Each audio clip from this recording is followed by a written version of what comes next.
So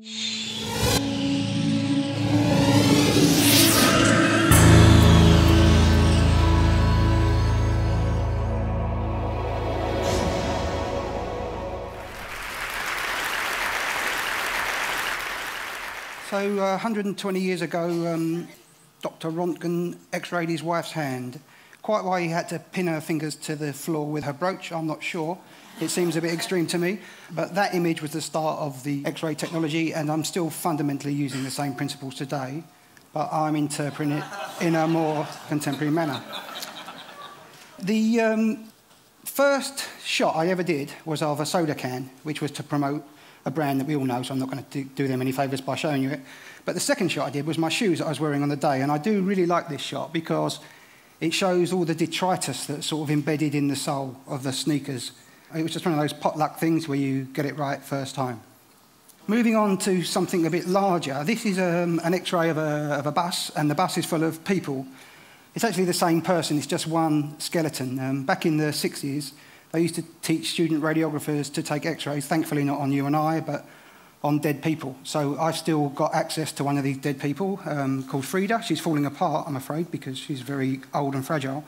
But everyone on that bus is Frida, and the bus is taken with a cargo scanning x-ray, which is the sort of machine you have on borders, which checks for contraband and drugs and bombs and things.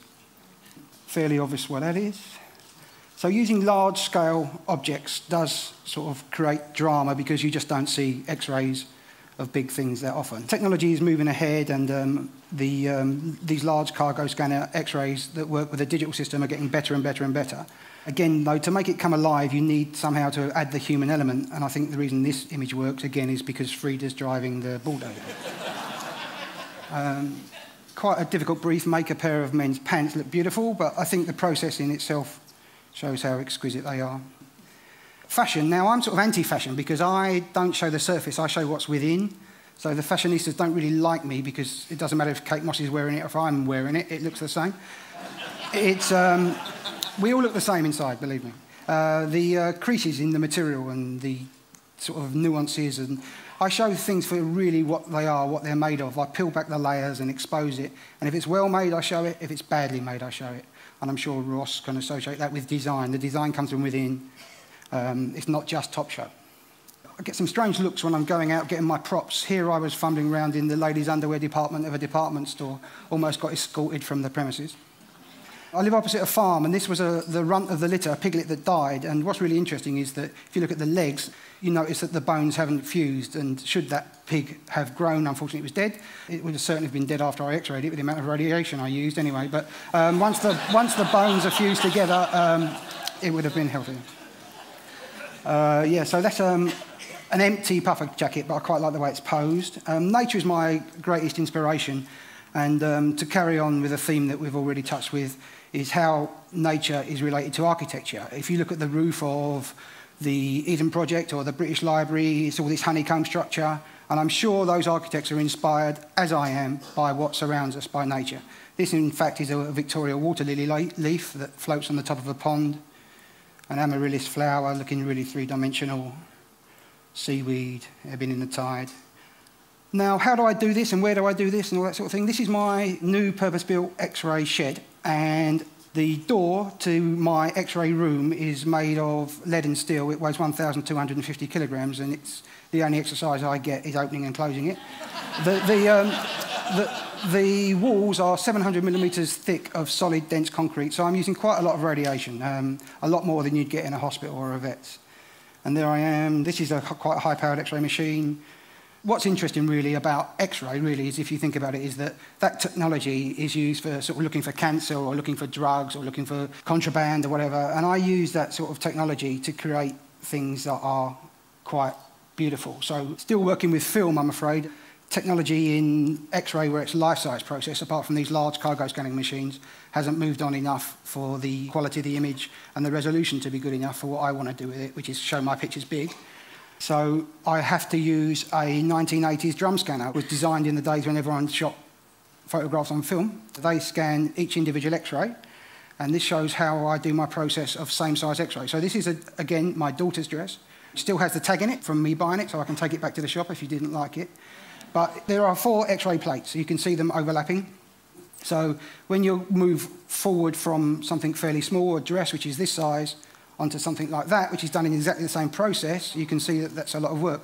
In fact, that is 3 months solid X-raying. There's over 500 separate components. Boeing sent me a 747 in containers, and I sent them back an X-ray. I kid you not. OK, so Frida is my dead skeleton. This, unfortunately, is basically 2 pictures. The one on the extreme right is a photograph of an American footballer. The one on the left is an X-ray. But this time, I had to use a real body because I needed all the skin tissue to make it look real, to make it look like he was a real athlete.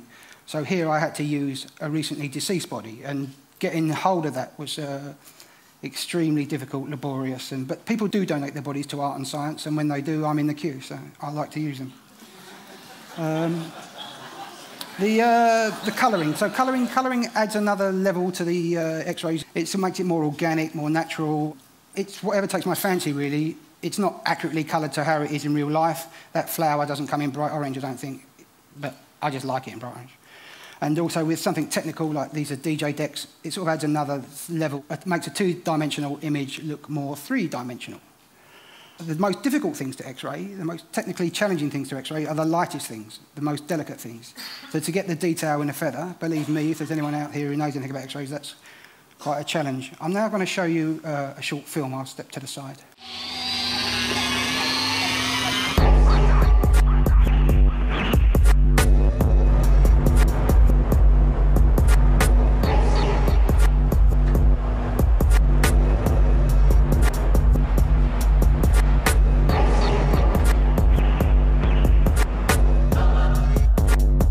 The thing in there is very dangerous. If you touch that, you could possibly die through radiation poisoning. In my career, I've had 2 exposures to radiation, which is too many because it stays with you for life. It's cumulative.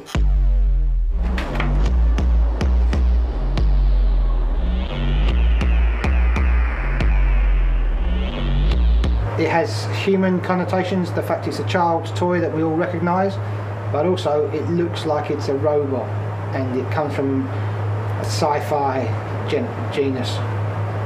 It's a surprise that it has humanity, but also man-made future alien associations.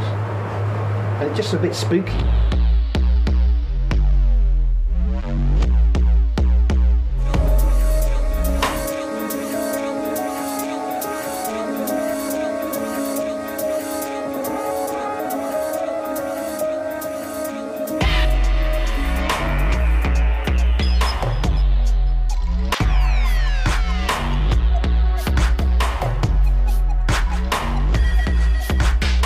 Proposal for a load of it. I don't like it anymore.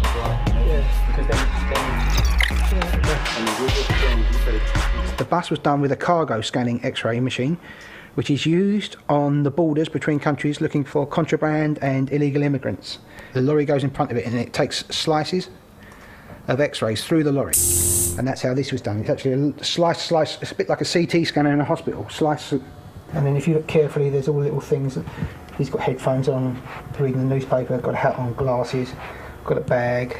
So these little details help to make it work, make it real.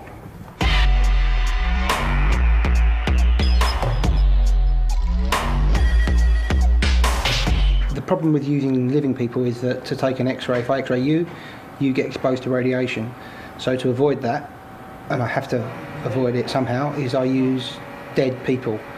Now, that's a variety of things, from recently deceased bodies to a skeleton that was used by student radiographers to train in taking X-rays of the human body at different densities. I have the very high-tech equipment of gloves, scissors and a bucket.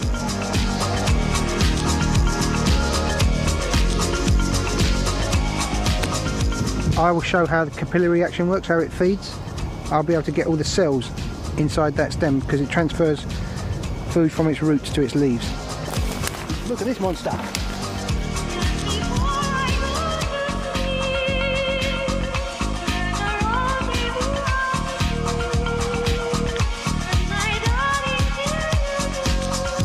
It's so basic, it just grows wild.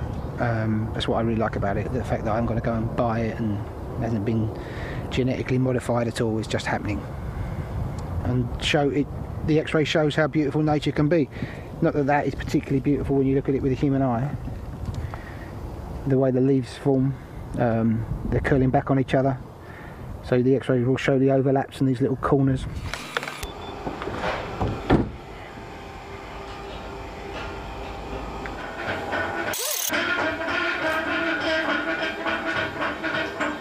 The thicker the object, the more radiation it needs and the more time it needs. The lighter the object, the less radiation. Sometimes you keep the time up because the time gives you detail a lot. The longer the exposure goes on for, the more detail you get.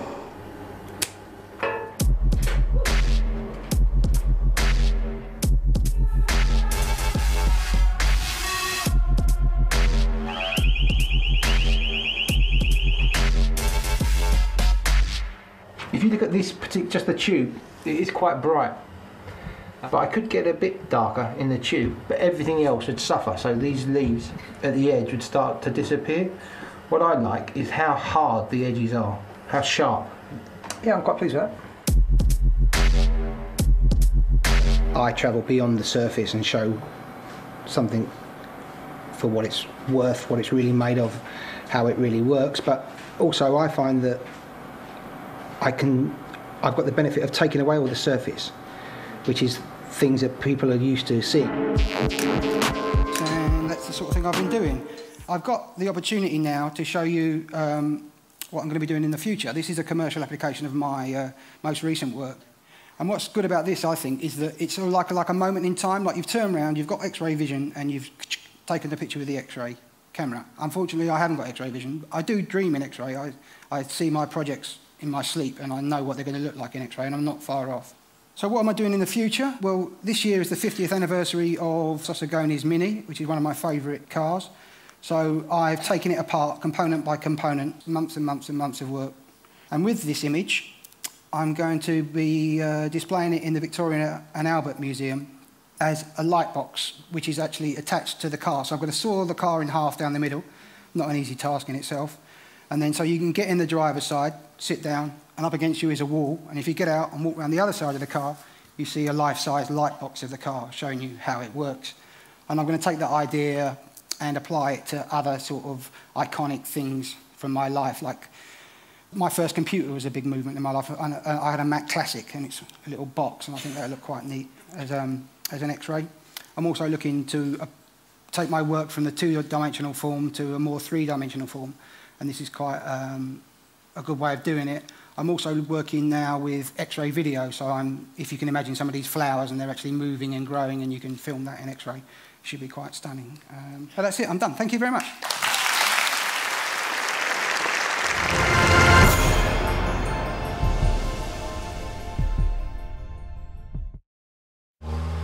Traffic is a global epidemic. US traffic is creating 45% of the world's air pollution. In the UK, time wasted in traffic costs $20 billion a year. Would you pay for cleaner air and a faster commute? Stockholm put it to a vote. I voted for it, yes. I voted for it. I vote for it. We're not old enough to vote. We had to do something in Stockholm to improve the environment and to get a better flow in the traffic. We put a price on taking your car into the central parts of Stockholm, and we call that congestion charges. If you start a system like this and it doesn't work on the first day, then you will be in big trouble. It must be perfect from day one. There are 18 entry gates to the city. Each is equipped with cameras. Pictures are taken of the rear and front license plates. These pictures are sent to a central system that identifies the license plates and makes sure that the right person pays for the right passages. One of the obstacles we overcame was the OCR, the optical character reading of the license plate. We went out to IBM's global organization and the R&D centers and find a very good software we could use, and we managed to implement it in 2 months' time. This is the heart of the system where all images and passages are being processed. Over 99% of all pictures are correctly identified. No, it's nice. This is how it should be all the time. Behind me you can see the traffic, and the clock is 6 p.m. Before we had the congestion charging, the traffic was queuing up at this time of the day. Jag tycker det är en bra idé. I think it's a good idea because I think that we should take care of the environment in the city. The traffic went down with about 22% and the air pollution was about 14% better. It's a huge international interest from different parts of the world, from the United States, from Latin America, from China, and it's really a pleasure to tell people not what we are planning to do, but what we actually have done in Stockholm. I voted for it, yes I did. Not my husband, so but I did. I think he is not thinking like me for the future. I'm thinking for the children and the grandchildren.